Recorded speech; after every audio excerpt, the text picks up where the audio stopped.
Hi, my name is Wajahat Hussain and I welcome you all in this video. Today we are going to perform our lab 13, which is implementing circuits of register and counters. So we are going to perform this lab, and let's come to the introduction. First, basically the flip-flop is a 1-bit memory cell.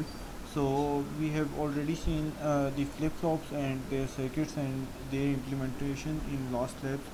So now we are going to use those flip-flop circuits and that concept in this lab.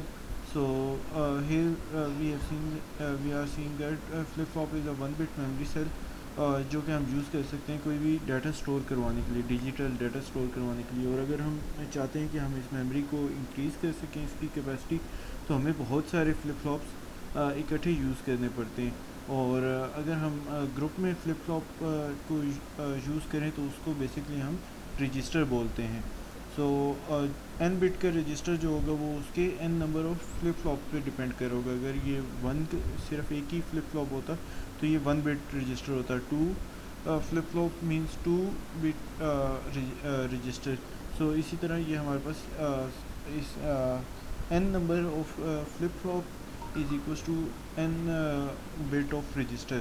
सो अब हम counter के लिए देख लेते हैं।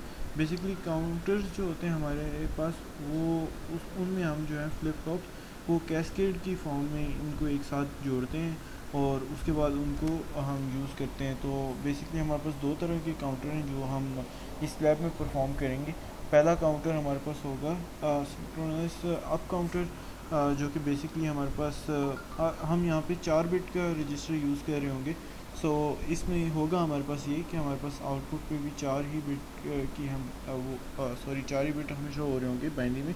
और हम उससे हमारा जो नंबर होगा वो 0 से स्टार्ट होगा और 1 2 3 4 5 6 एंड सो ऑन। तो 4 बिट का है तो मतलब 16 तक हमारे पास जाएगा। और वो हम देखेंगे इसका सर्किट बना के।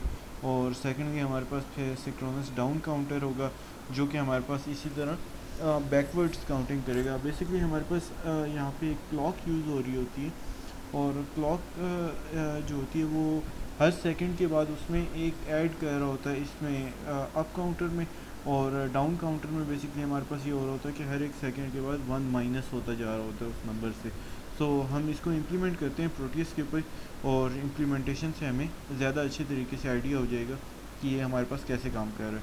सो ये हमारे पास मैंने सर्किट बना लिए और ये हमारे पास हैं सिंक्रोनस अप काउंटर और ये हमारे पास सर्किट है डाउन काउंटर का।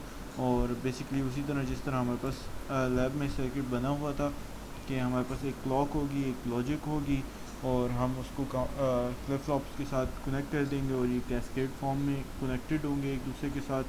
और हम इसका आउटपुट जो है वो यहाँ पे BCD के ऊपर देखेंगे, BCD डिस्प्ले के ऊपर। सो बेसिकली मैंने सर्किट इसी तरह डिज़ाइन कर लिया जैसे हमारे पास लैब में गिवन था। और यहाँ पे ये हमारी लॉजिक है, ये हमारी क्लॉक है।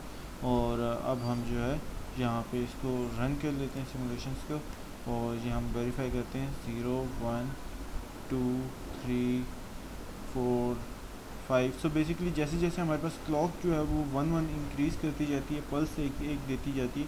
तो यहाँ पे हर नंबर के अंदर 1 ऐड होता जा रहा है और वो हमारे पास आउटपुट के ऊपर हमें शो होता जा रहा है। तो 9 के बाद जैसे कि हमें पता है कि A आ जाता है, B C D E and F। सो हमारे पास ये फिर से 0 से स्टार्ट हो जाएगा। और ये हमारी ये जो लॉजिक है ये हमने इम्प्लीमेंट करके देख लिया और हमारे पास ये सर्किट सही है और हमारे पास आउटपुट भी इस सर्किट के सही होने की वेरिफिकेशन कर रहे हैं।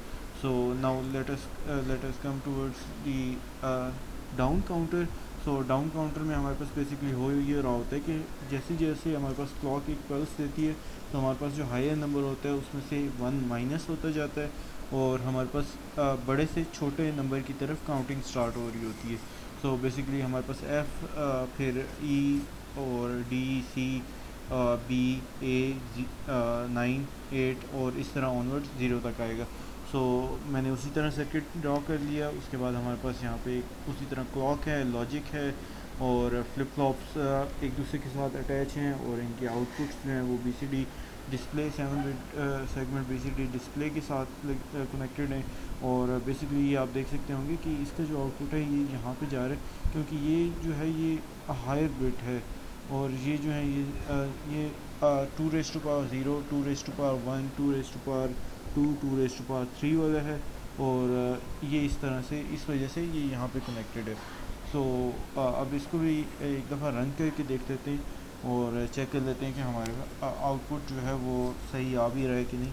और उसी से ही हमें अंदाज़ा हो जाएगा कि हमने ये जो सर्किट बनाया है ये हमारा इस लैब की सर्किट गिवन सर्किट के मुताबिक बना है कि नहीं।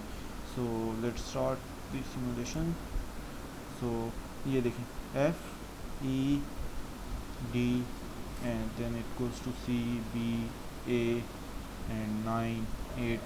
सो बेसिकली हमारे पास इस तरह हो रहा है कि हमारी लॉजिक 1 है और हमारा हायर नंबर से एक एक पल्स जैसे जैसे क्लॉक दे रही है तो वो 1 माइनस होते जा रहा है और हमारा छोटे नंबर की तरफ वो मूव कर रहा है नंबर। सो ये बेसिकली हमारे पास रिवर्स काउंटर इसको कह सकते हैं कि बड़े से छोटे नंबर की तरफ आ रहा है, डिसेंडिंग ऑर्डर में है। और हमारे पास जो स्क्राउन है अप काउंटर था वो असेंडिंग ऑर्डर में था कि छोटे से बड़े की तरफ जा रहा है। सो यही हमारी लैब थी बस, जो कि हमने परफॉर्म कर लिए और हमने इसका जो सर्किट था वो पोर्टिस पे भी इम्प्लीमेंट करके देख लिया और हमारा जो आउटपुट है वो हमें हमारे सर्किट को वेरीफाई कर रहा है। So that's all from my side. If you have any questions please do write them in the comment section and I would love to answer them.